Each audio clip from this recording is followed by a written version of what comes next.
All right, so we're going to finish this up real quick. We talked about this. Anybody ever seen this curve before? Right? It's the same point that I was going to make before. So let's say I go out for my pogo stick marathon or my yoga marathon or whatever it is that I'm going to do. Right? So I start running, and my oxidative phosphorylation system, my mitochondria, my slow cooker, right? It's not going to deliver what I need right away. It's going to take some time to ramp up to what I need to give me ATP to do what I need to do. Even though I'm not really going to be working in the anaerobic energy regime, I'm going out for a run. And eventually I'm going to reach what's called a steady state VO2, not the VO2 max. I'm going to reach a steady state of oxygen uptake, which is the amount of oxygen that I need to take up to do this. And that's going to require a certain cardiac output, right? It's going to require that I burn glucose and ultimately triglyceride at a certain rate. Not important. What's important is that when I first start, my aerobic system is not ramped up to do that. Right? And so I have an O2 deficit.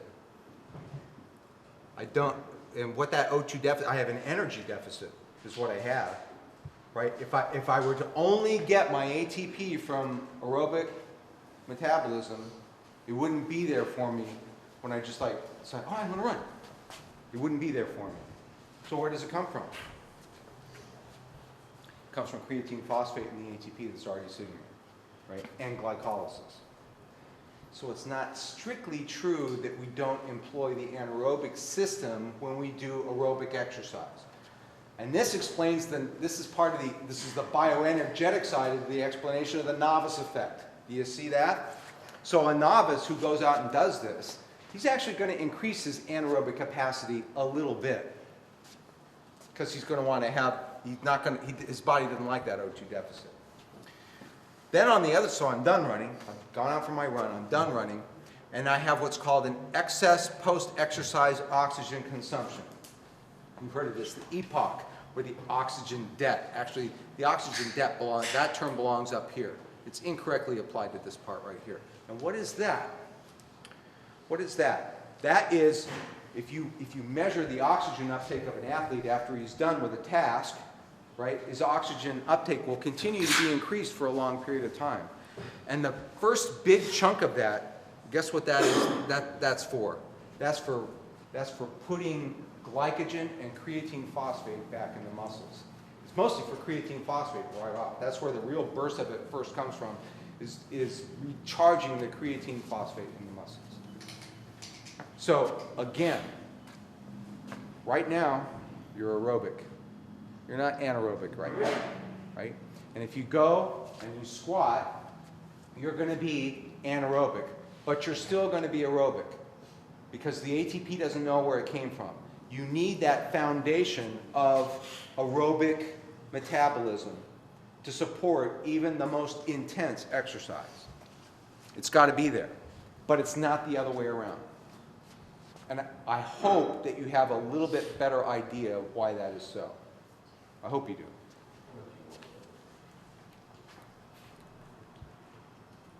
And I'm not sure I'm going to talk about this. So I will talk about it a little bit. There's this concept called OBLA, the onset of blood lactate accumulation.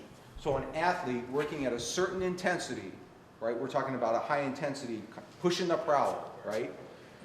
There's going to be a point of intensity where the blood lactate will start to accumulate. What does that mean? You're producing it faster than you can clear it. The purpose of high intensity training, like with the prowler, is to push that OBLA deflection point further away from the start of the interval that you're training, right?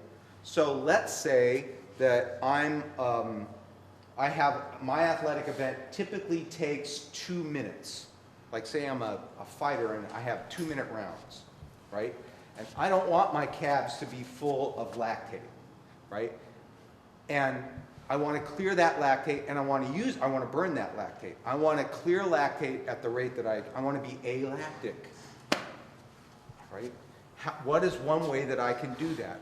I can condition myself and push that obla deflection point further away from the start of my interval, right? So instead of obla hitting me at 1 minute, it hits me at 1 minute 30 seconds. Does that make sense? That's what we're doing with conditioning. That's not really on point. I don't want to belabor it. So we talked a little bit about the muscle fibers, right? You have different types of muscle fibers. You all know this, right? Slow twitch, again, blue is aerobic, or actually, I screwed that up, didn't I? I totally switched it, so forget about that. So type 1 is aerobic. Type 2 fibers are either mixed aerobic, anaerobic, or just anaerobic, right? Type 2 fibers are bigger. Type 2 fibers are stronger. Type 2 fibers are faster. Type 2 fibers get tired faster, right? They don't go all day, but they go hard, right? They're the ones who do the anaerobic metabolism. They're the ones that have the high glycolytic capacity, right? They're the ones that don't burn fat, they burn carbs, and then other parts of the body burn fat later to make up that oxygen, that EPOC, right? That's when you burn the fat. They're the ones that are full of creatine phosphate. And they're the ones that are good for what we do, which is a nice segue into the next paper, the paper by Nilwick. And because we're a little short on time, and because you have the abstract in front of you, I'm just going to give some of these papers the bum's rush. Nilwick looked at muscle cross-sectional area and fiber type in geezers before and after an exercise program compared to bros. The conventional thinking has been that when we get old, us geezers, we lose muscle cross-sectional area, we lose muscle mass, and we have the idea that that is due primarily to a loss of type 2 muscle fibers, which is bad, right? Because they're the fibers that we like. They're the fibers that do anaerobic glycolysis. They're the fibers that are strong. Nilwick found a slightly different result. What he found is that it's a decline in type 2 muscle fiber size, not a type 2 fiber muscle number, that accounted for most of the loss of the cross-sectional area of muscle in geezers. And when he trained those geezers, type 2 muscle fibers got big and juicy again and accounted for most of the increase in cross-sectional area of the muscle hypertrophy that those geezers demonstrated when they worked out. That's good news. Because if I have a situation where I'm old and I've lost cross-sectional area, and I've lost strength, because I've lost my type 2 muscle fibers, that's a problem. Because getting them back, that is a far less tractable proposition than just growing the ones I have and making them big and strong again. Does that make sense to everybody? This paper is, if we are to believe it, it is a good news paper. Because what it tells us is that we get older and our muscles get smaller, it's because our type 2 fibers have shrunk, not because they've gone away. Because when fibers go away, you basically don't get them back. But when they shrink, we know what to do about that. The people in this room know what to do about that. So I'm not going to belabor that.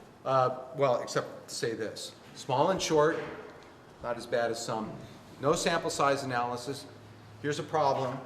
They used the cross-sectional area of the entire quadriceps, but they took biopsies only from the vastus. And then they said, this is a typical sampling thing. We talked about this before, right? They said, well, this sample from the vastus, this applies to the whole geezer, right? He's losing type 2, right? All they looked at was the vastus. So you got to keep that in mind. They may be right, but they may not be. Maybe if they looked at the biceps or the pecs, they might have found something different. And there are other minor methodological problems. It's good news if true. Oops.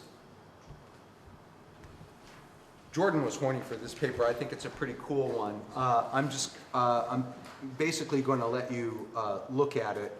It talks about what are called myogenic precursor cells, MPCs. We call them muscle stem cells, or in a lot of literature you may have seen them referred to as satellite cells, right? and the importance of satellite cells in hypertrophy. And this starts to tie in all these papers, the Nilwick and the Hawk and the Texiera, they all kind of tie in together. They make a nice little triple of papers here, right? These are cells that reside in the muscle tissue. They sit around on top of muscle fibers and they wait to get turned on so that they can generate new myonuclei.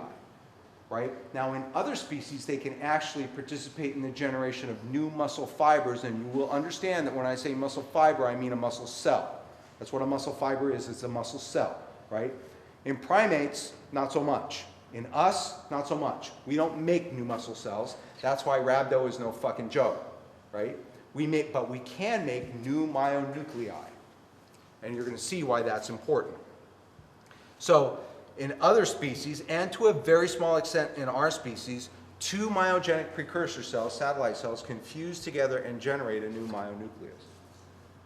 But that's not what happens in us. For the most part, what happens in us is a satellite cell gets turned on, re-enters the cell cycle, and fuses with the muscle fiber to increase the number of nuclei in the muscle fiber, which is a prerequisite for hypertrophy, as we will see. So this is what they're talking about. This little guy here, that's a muscle progenitor. It's a stem cell, right? It's a stem cell. It can differentiate into different kinds of stuff, right? It's a little Frankenstein stem cell, right? And under the right conditions, what it can do is that in some species it can confuse with another type of side population cell, muscle side population cell, and generate new muscle fibers, or it can fuse with other NPCs and generate new muscle fibers. But what it does in us is it fuses with the fiber itself and forms new nuclei and contributes to the development of a bigger muscle fiber. What churns it on? It churns out, and I'd never heard of this, it turns out that when we work out and we do muscle damage to ourselves by doing an adaptive stress, we turn on this thing called hepatocyte growth factor, right? Which is not just found in hepatocytes, right? We turn on IGF and MGF, the mechano growth factor, which is a type of insulin-like growth factor that gets secreted by muscles. It turns out that muscles are glands. It's freaky.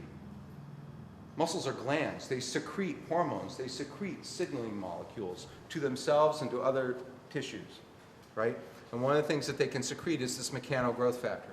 Interleukins and other cytokines, in fact the term now is myokines, right? Cytokines secreted from muscles. Muscles are glands. Testosterone, human growth hormone, and myostatin is a negative regulator of this process. It's talked about in the 2011 review. I'll let you go look at that yourself. So this is what happens. You have a stress. You get nitric oxide, IGF, hepatocyte growth factor. It gets secreted, and the muscle stem cell gets turned on, and it re-enters the cell cycle. What that means is that it's able to differentiate and it's able to divide. And once it's re-entered the stem cycle, it comes out as a fully differentiated stem cell. It's able to fuse with the muscle fiber and contribute to the development of new myonuclei, new muscle cell nuclei. And that's important because of the concept of the myonuclear domain, which is the next paper, another one that Jordan was horny for. Jordan's horny for this stuff. He likes this myonuclear domain, muscle stem cell stuff. He's really interested in it. Here's the basic concept. You got to understand how a muscle is constructed. A muscle is a bundle of bundles. That's how I've always thought of it. It's just a bundle of bundles, right? A muscle is a bundle of fascicles, right? These big things that you could see with the naked eye. And a fascicle is a bundle of muscle fibers, and a muscle fiber is a muscle cell, right? And a muscle fiber, a muscle cell, is a bundle of myofibrils, these long tubes right here. And a myofibril is a bundle of myofilaments, actin and myosin. It's just a bundle of bundles. Now, this muscle cell can be quite long. And some of the longer muscles, they can be very, very long. They're very large cells, or at least very long cells compared to other cells. And so they are multinucleate cells. They're unusual in that regard. There are very few multinucleated cell populations in metazoans. Muscle cells are one of them. We have multiple nuclei in our muscle cells. And as it turns out, each one of these nuclei is like a little governor that controls its own domain, its own myonuclear domain, its own volume of the muscle cell. It is responsible for that volume of cell. And that volume is limited. It can only control so much cytoplasmic volume of the muscle cell, right? And so what does that mean if you want to make a muscle fiber bigger? You need more nuclei. That's where the myogenic precursor cells come into play. That's what allows you to generate more myonuclei so that you can do muscle cell hypertrophy. So you see it here. These three little cute nuclei, little blue ones here, right?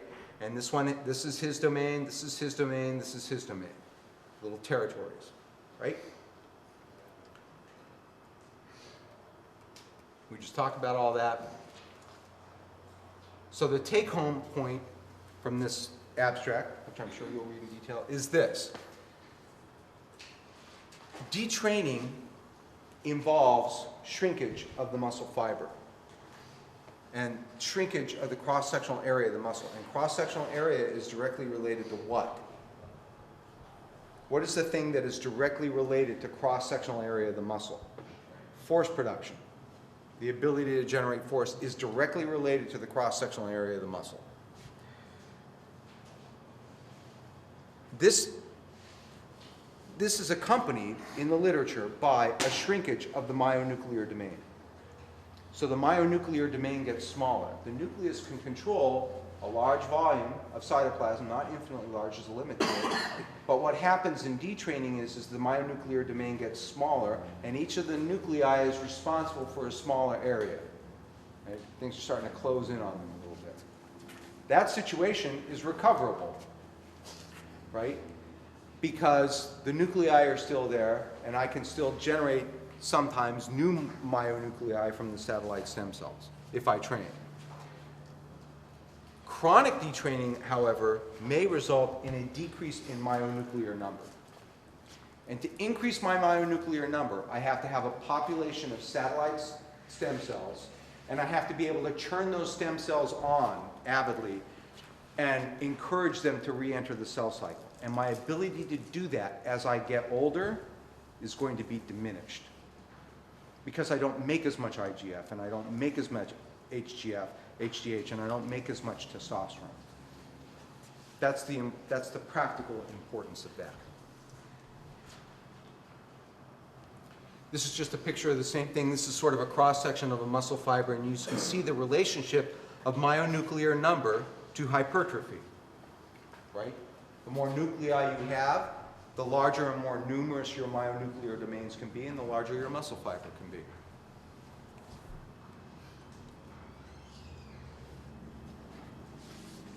Jordan's horny about this, too, and of course a lot of people are.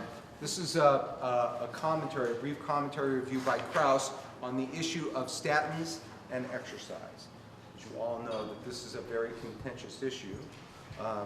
We were unable, unfortunately, to reproduce the entire paper or the commentary for you, but we can hit the big points here. This is a contentious article, especially because definitive evidence on this stuff is really scarce. I mean, it's really not been very well studied, but we are beginning to see emerging evidence that adverse drug reactions to statins may be more common than we think. The reason that they're more common than we think is because a lot of the initial studies were done by drug companies, right? And they were done with unrealistic populations, populations who were on monotherapy. They weren't taking multiple medications for their cholesterol and their lipids. So they weren't taking, you know, a lipid-lowering agent and a statin and a fibrate. You know what I'm saying? Not to mention all the other shit that they take for their heart and their blood pressure and their diabetes, right? So it wasn't studied in those kinds of populations. So it was a little bit unrealistic in that regard. There is some accumulating evidence that suggests that statins accentuate muscle-induced injury. Soreness, myositis, rhabdomyolysis. We think we under sort of a micro rhab. This is not like CrossFit style rhabdomyolysis. This is like a kind of micro rhabdomyolysis. But if you're the kind of person who takes a statin, if you're in that age group, you don't need that shit, right? And we think we have an idea of why that's happening. We think it's happening primarily at the level of the mitochondrion and its ability to supply energy to the cell. That's where we think it's primarily happening. There may be some membrane effects as well. Lots of hand waving here, as you can see. Statins may increase the risk for type 2 diabetes. The data on this is a little bit stronger, I think, right? And this has to do with its effects on fat metabolism and insulin sensitivity. Again, the mechanisms for this are fairly poorly described, but there is accumulating epidemiological evidence of poor qualities that suggest that this may be true. So, what are the practical implications of this little paper for you as a starting strength coach? We've talked a lot this weekend about where our big population is, the ocean that we're going to fish in, right? Whether we like it or not, an increasing number of our clients are going to be older people. And an increasing number of those people are going to be on statins because their doctors want them to be on statins. And it's because some of us were discussing last night, the medical community is still very invested in the cholesterol lipid hypothesis of cardiovascular disease, right? And doctors love to watch lab values get better, right? Because when a doctor makes his patient's blood cholesterol, bad blood cholesterol go down by 20%, he feels like a real doctor. It just makes him feel real doctory inside that he changed that patient's lab value. Ask me how I know, right? So it's going to happen. Some of your clients are going to be on these drugs, right? And so when they tell you that their muscles are really sore, then you know what, I've been sore since that workout and it hasn't gone away and it seems to be getting worse. You got to wonder if they have a myositis, a microrhabdomyolysis. Maybe you need to go send that guy to his doctor to have his CPK check and see if he's got a myositis or a rhabdomyolysis. The other thing that you need to know is that there's some evidence, shitty evidence, that supplementation with creatine and CoQ10 and vitamin D may help prevent that. I take a statin because I have familial hypercholesterolemia, and if I ate like a Zen Buddhist monk, my cholesterol would still be 3 million. And it's not worth arguing with my doctor and my wife about it. I tolerate statins. They don't seem to have any effect on me one way or the other, so I take it. It just saves me from a lot of bitching, right? So I take them. But I also take these supplements because I don't need any of this stuff. Any questions about the Krauss? I don't want to dwell on it too much. I'm not going to dwell on this at all because it's reproduced in your handout. I believe this is one that's reproduced in your handout. Am I right about that? So the abstract's there, the paper's there. Read the abstract, read the paper. It's an important article, right? The only thing I'm going to say about this, and it's a point that Will makes really nicely in his abstract of the paper, is there's a lot of good epidemiologic evidence in here. There's a lot of good stuff that you can feed your clients here, right? This is a great paper to give to your clients, right? People who are interested in strength training. But what the hell? What happened? I think I just had the same slides. The take-home point is forget about the programming shit in there, right? He gives you a program for geezers. It's bullshit. Just forget about that, right? The other stuff in there, pretty good. The nutrition stuff is pretty good. He cites the evidence, right? So how many of you ever heard this? Should I be eating all that protein? Won't that kill my kidneys? Right? He gives you the evidence and the references. That's not true, right? And some other good stuff about nutrition. We'll look up there. Real quick now, we're going to talk about geyser power. That's the read, right? This is a non-systematic review. It fits in the category of big medicine and geriatrics. Here's the bottom line of this paper. Reed contends that the most important biometric consideration for geezers is not raw strength, it's their power. Power is what's important in an older population. Would anybody disagree with me if I said that's really not surprising, right? That power is always important, right? When we train strength, the reason we train strength, the ability to generate force against resistance, is precisely because the first derivative of that is power. That's precise. I don't care if you are a power lifter. You think you don't need power as a power lifter, even though it is a misnomer. You definitely need power as a power lifter because you really can't take all day to pull that deadlift. Right? Your power output during a deadlift is high. It's not as high as in a heavy snatch, but it is high, right? So Reed is saying something that's kind of shocking to like a general internist or physical, but it's not shocking to us. Power is important. And they actually cite some good data and make some good arguments about why this is so, all of which should be fairly familiar to us, right? Power has to do with both force and rate. It's the force times the velocity. So if you're strong enough to get up off the shitter, that's great. But if it takes you all day, that's not so good. Right? It's power that's important. That actually comes as no surprise to us, but it is a useful paper for us to have in our armamentarium. Again, it's one of those papers that it's useful for us to have, first of all, because it reestablishes with us the notion of power, and secondly, it's one of those papers that it's great to have, say, here. Right? And there's one other thing. These are the physiological determinants of power limitations in aging. None of this should come as a surprise to you. Sarcopenia, fatty muscle infiltration, loss of fiber, either type or size, right? The hormonal status, all old people are little old ladies, whether they're men or women, right? That kind of thing. You all are all familiar with that.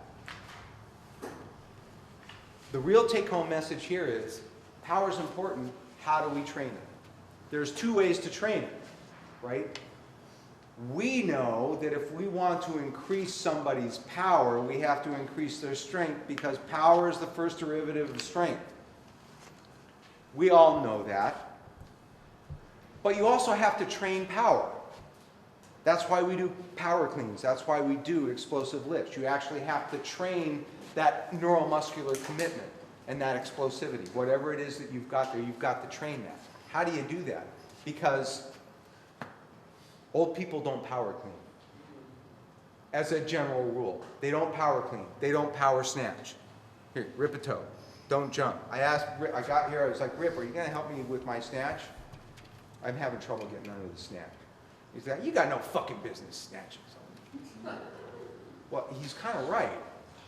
Right? So what do you do? What's the answer? And actually, Reed comes up with, he talks about this silly weighted vest shit. Don't worry about that. But he actually comes up, he doesn't know what he's talking about, but he gets the right answer. And the right answer is dynamic effort sets. That's the right answer, right? You go to some percentage of their 1 rep max or their 5 rep max, because who's going to measure a 1 rep max in an old person? That's just stupid and dangerous, right? So you go to some percentage of their 5 rep max on, say, the bench press, and you have them do dynamic effort sets, where the eccentric part of the movement is slow, and the concentric part of the movement is as fast as they can do it, and as fast as they can do it, right?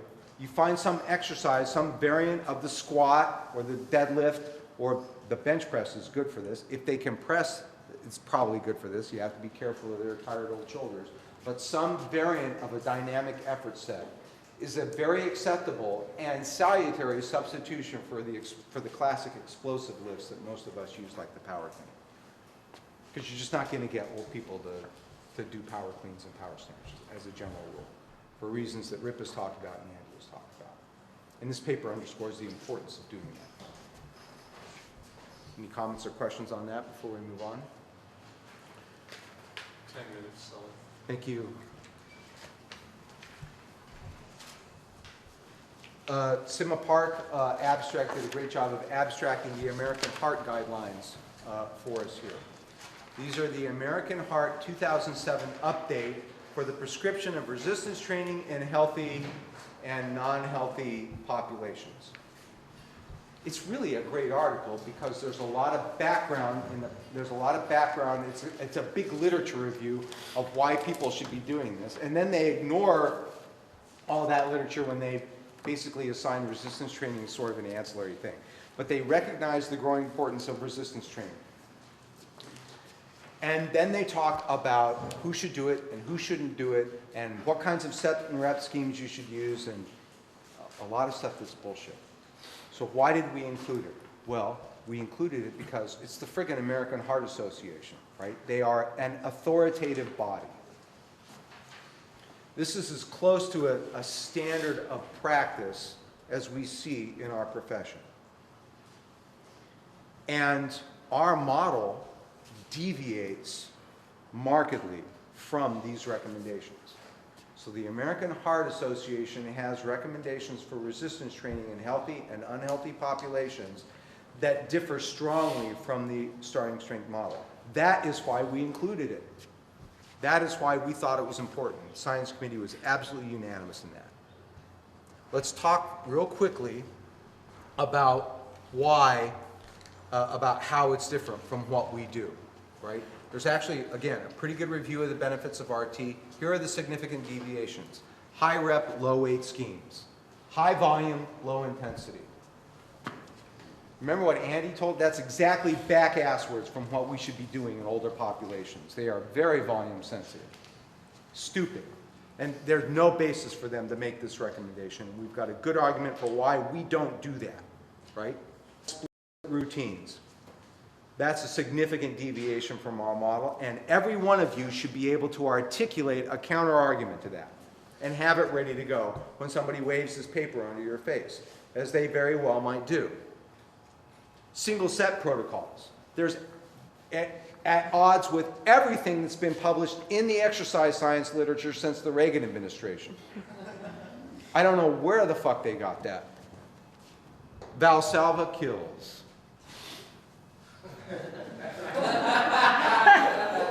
I have an opinion about that. Slow, controlled rhythm, Tai Chi breathing. We know that's not right. You should be able to articulate the counter argument. 1 rep max testing to determine appropriate starting loads for novices. Now that's fucking dangerous. Stupid shit. The primacy of aerobic exercise and virtually no mention of barbells. It's all about machines for them. This is the American Heart Association 2000, there hasn't been another update that I'm aware of since then, 2007 Association guidelines. Now you may not care about that, but doctors care about that and savvy patients care about that, and you better be ready. You better know what these guidelines say, and you better be ready. We've given you a list of the major deviations from our model. Think about it and think about how you're going to respond. Because any one of you may be well called upon to do that. That's why we included this article.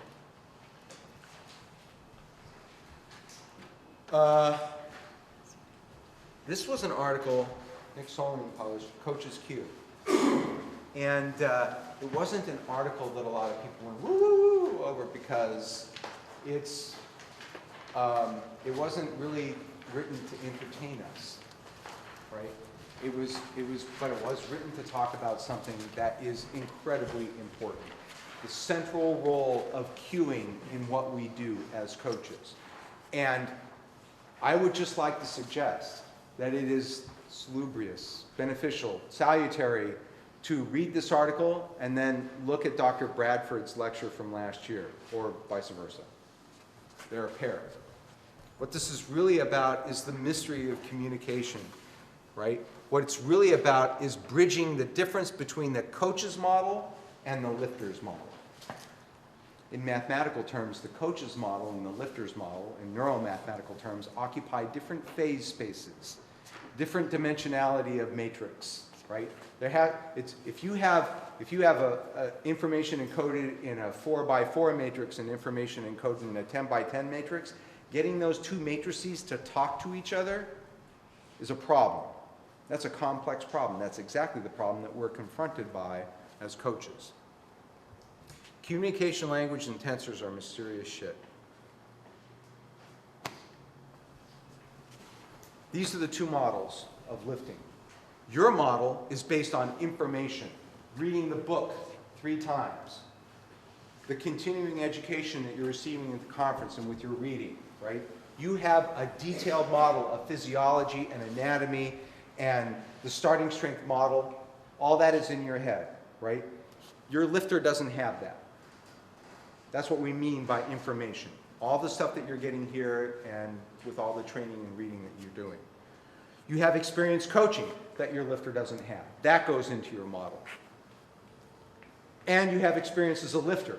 That's one place where you do have a commonality with your lifter. But you've been doing it for longer. You understand what it feels like to be under the bar. You've had those proprioceptive inputs that you now need to elicit in your lifter. Your lifter's model is simpler. It's based on your explanation. Your explanation is not the information that you have in your model. Right? The explanation is, we're going to learn how to squat today without the bar, so just get down here and push your knees apart with your elbow. It's the teaching method. That's the explanation. The teaching method, which has been basically honed into a well-oiled machine. It's a lot simpler than the book, isn't it? And the lifter's model includes whatever experience he has from lifting and whatever proprioceptive input that he's getting. These two intersect in the cueing method. This is where these two matrices, these two phase spaces intersect. This is the tensor in mathematical language. The inputs to these two models and the outputs from these two models are also different, right? The coach receives mostly visual information, right, from the lifter by looking at what the lifter is doing, right? So hopefully you're setting yourself up in the right position and you're looking for the right shit and you've trained your coach's eye, which is what Dr. Bradford talked about, right? There are other sources of input, right? Hopefully not too much olfactory input, right? And some auditory input, some other inputs, but it's primarily visual input. The lifter's inputs are the cues that you're giving him and his own proprioceptive feedback, his own kinesthetic sensations of operating under the lift. Please read, I know that this is not the juiciest article that has ever been published on the site, but I actually think it's one of the more important ones. Please read it. Please study it. Characteristics of cues, you know all this. They should be short, they should be loud. Most errors are due to insufficient yelling. I think it was Nietzsche who said that. You need to have a grab bag of cues. That's a very important point. And that comes from your experience as a coach, right? That guy just is not going to get that cue. I need another cue to work with on him, right? Or that guy's a motor idiot. They need a special set of cues. You understand what I'm saying? You need to have a grab bag of cues. You need to have a repertoire of cues. And the cues need to be a multimedia experience. Again, they need to be auditory, visual, and tactile. The map of performance, because we're running short on time, I'm not going to belabor this, partly because I could talk about it all afternoon. It's pretty cool. It ties together a lot of what we've been talking about this afternoon, right? This is a multi-dimensional map. It's a multi-dimensional map. I know it's on a 2-dimensional surface, but it's actually looking at things in multiple dimensions. You're going from the phosphagen, high-intensity, glycolytic, anaerobic system up here on the top to the oxidative system here on the bottom, right? You're going from non-motor repeating sports on this side of the map to motor repeating sports on this side of the map. And you're seeing the progression from beginner to intermediate to advanced to elite. This diameter of the circle corresponds to the potential for increasing gains at each one of these levels. And then there's something that he actually left out here. That's actually not explicitly on the map, and that is specialization. So as training progresses, as you progress outward from the center of the map towards the periphery, the athlete becomes more specialized. in his training. It's kind of like a mandala that you can meditate on and you can keep seeing more and more in it, right? The second half of the article, Rob kind of got all sort of narrative and Hemingway in this article, and it's long, but if you jump to the actual part of it that's the actual map, there's a lot there. And this map has not been subjected to peer review. It hasn't been generally accepted, but it came from our discipline. It came from us, right? And it ties together a lot of stuff in a very neat and accessible way that is very worthwhile, and I think it deserves to be considered, and it deserves to be challenged, and it deserves to be thought about and talked about. And so did the science community. Okay, the last article. Last article is inflammation and non-steroidal anti-inflammatory drugs. This is a review article by Trapp, who's actually done some of the work that is frequently quoted against non-steroidal anti-inflammatory drugs for training, right? It's a good little review article. Basically, here's the story. Cell membranes are made of phospholipids. In injury or insult, phospholipids get split out of cell membranes. This is your phospholipid. It's usually represented like this. This is your phospholipid. Phospholipid can be converted by enzymes called phospholipases to arachidonic acid. Arachidonic acid is a substrate for cyclooxygenase. Drugs like aspirin and Motrin and Tylenol inhibit cyclooxygenase. They prevent cyclooxygenase from transforming arachidonic acid into prostaglandins and leukotrienes and eicosanoids. Because when you produce these, you get inflammation and all the hell that goes with it. So these drugs block that enzyme and decrease inflammation. Now the idea has been that when we decrease inflammation, we decrease the adaptive response to a stress. We turn down the protein synthesis, we turn down the hypertrophy, we don't get gains, we don't get swell, we don't heal. All that shit, right? Trapp actually did some of the basic science research that has contributed to that viewpoint. In this article, however, he reviews the accumulating epidemiologic data and clinical data that finds that, you know, I never say I told you so. I never say I told you so. And I don't like people who do. But I've said this. There is no good data, and Trapp now says this, there's no good data that there's an interfering effect of Cox inhibitors on muscle adaptation or resistance to exercise. In fact, what Trapp himself found in his own studies, when he actually took his basic science data and actually studied it in humans, what he found is that old people, in fact, did better. They had better gains when they took non-steroidal anti-inflammatory drugs. Somebody else has said this.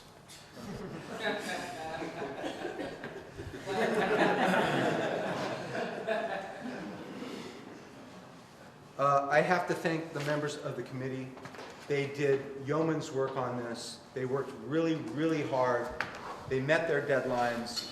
They really pushed through for you.